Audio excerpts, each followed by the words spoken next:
Hi guys, welcome to Cake and It's Special. So this week I thought with all the kids going back to school, I would make a paint palette cake. So here we go.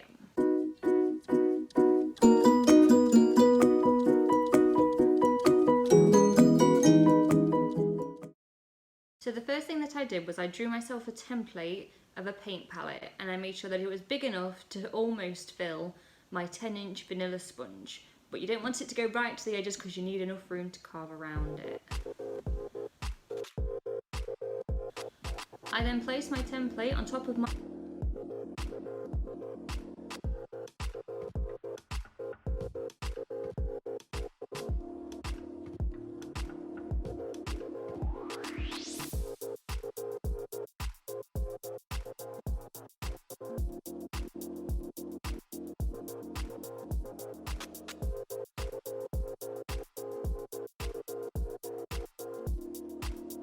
So now I'm going to cut the cake into 2 even layers with vanilla buttercream in between. And once I've done that, I'm going to start with my crumb coat using a thin layer of vanilla buttercream.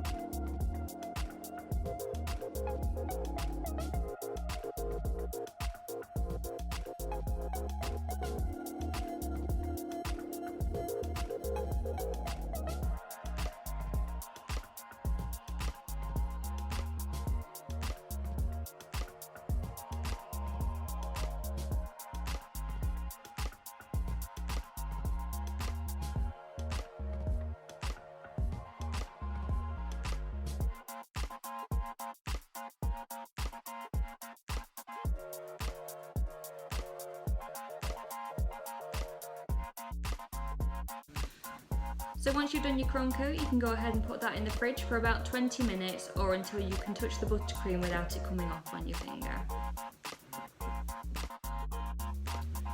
So once your crumb coat is chilled, you can go ahead and add another layer of buttercream. Make this one as smooth as you can because this is going to be the layer underneath your fondant.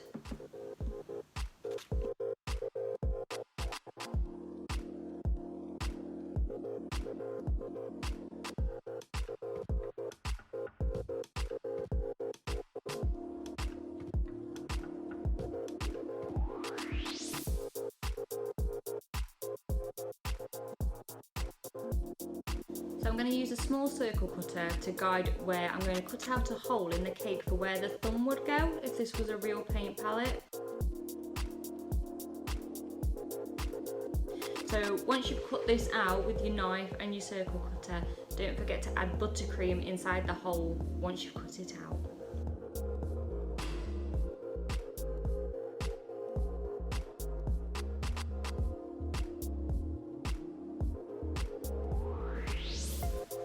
So now it's time for fondant, and we're going to start with the hole that you've just cut out. So what I'm going to do is I'm going to cut out a band of fondant that is longer and taller than what I need to fill the hole entirely.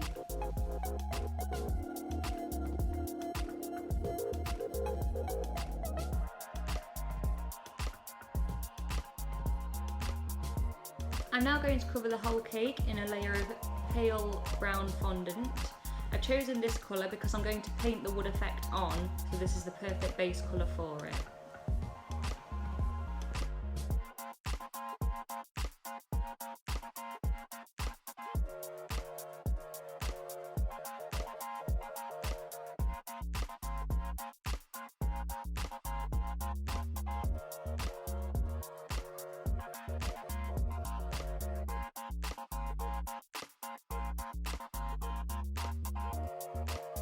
I use my hands to smooth out the fondant to start with, especially in that groove that I've cut out. And then once I've done that, I'm going to go in with the fondant smoother, pushing it all the way to the sides of the cake, pushing it all the way down to the board because this will make it so much easier when it comes to cutting away the excess.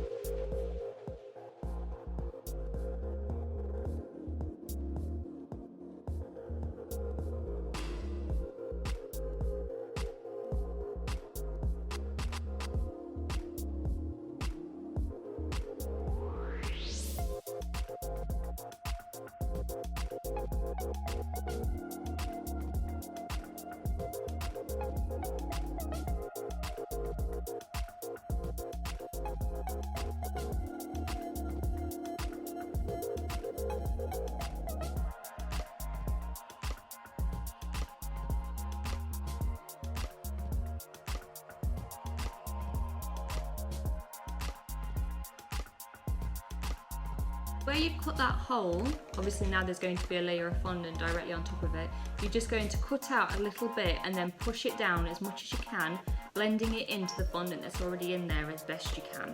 Okay, so now I'm happy with all that. It's time for my favourite bit, which is painting. I love painting the wood effect.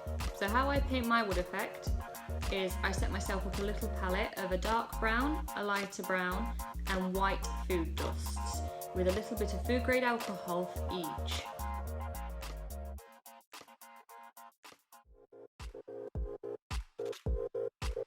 I always start with the lighter brown, always making sure to move my paintbrush in the same direction, and then go ahead and add in your dark brown and your white just wherever you want. And because we're just layering all the different colours without letting each layer dry, it starts to lift up the paint that you've already put down in places, which creates the wood effect, and it's really cool. I love doing this. I get impressed every time.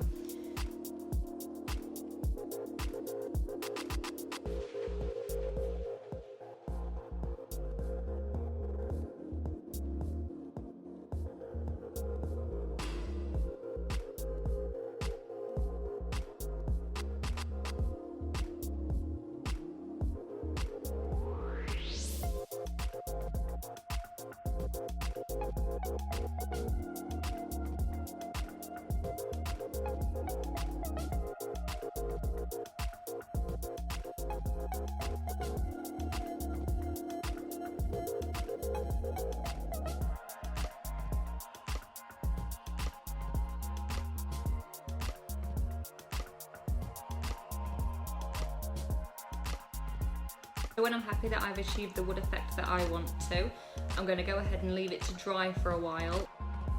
While it's drying, I'm going to take the time to make myself some royal icing and colour it in 7 different colours. I'm going to use these as the paint. I went for are green, purple, pink, red, orange, yellow and blue. I then made myself a paintbrush and a tube of paint just out of some gum paste just to add a little extra something to the board.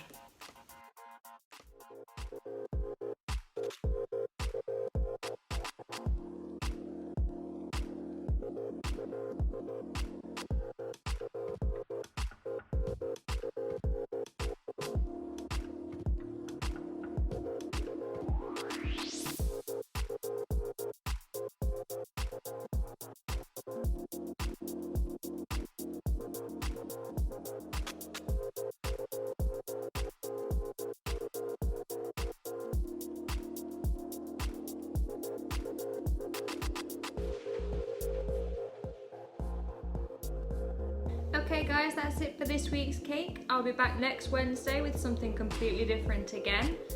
So in the meantime, please go ahead and subscribe, give me a thumbs up if you like this video, and let me know in the comments if there's anything you want to see me make. Thank you, bye!